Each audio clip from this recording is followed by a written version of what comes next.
मट्टी पर लगा देते हो और इसी को अपना खुदा तस्लीम करते हो। भटके हुए इंसान हो, आ जाओ, मैं तुम्हें जानता हूँ, मैं तुम्हें बताता हूँ रब कौन है, पालता कैसे है, जहान को चलाता कैसे है, जहान बनाया कैसा है और निजाम चलाता कैसे है।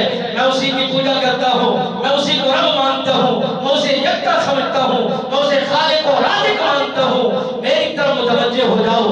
हज़रत इब्राहीम अलैहिस्सलाम का पहला ही बार इस अंदाज में मजबूत था कि सारा ज़माना कम उम्री को देखकर ये समझ गया कि ये बच्चा है, ये लाड कर रहा है, ना समझ है, समझ नहीं आती, ये इसलिए ये ऐसे ऐसे जुमले बोल रहा है।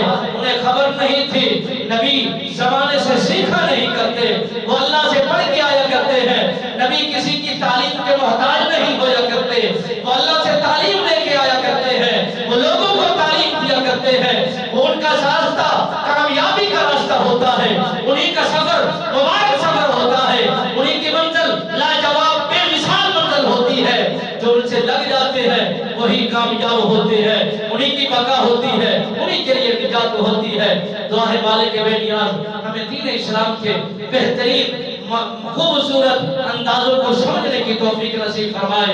ये अभी एक झलक है, ये कई झुमें इस तरह हजरत इब्राहीम अलैहिस्सलाम सरकार की शान और शौकत और चिह्के के अंदर भी जो उनको डाला गया और जो इम्तिहानात उन्होंने को सरअंजाम दिए और इम्तिहानात में जो उन्होंने रिजल्ट पाया और नंबर हासिल किए और मंजिलें पाई, इसलिए रब ने फरमाया वत्तखज़ल्लाहु इब्राहीम खलीला।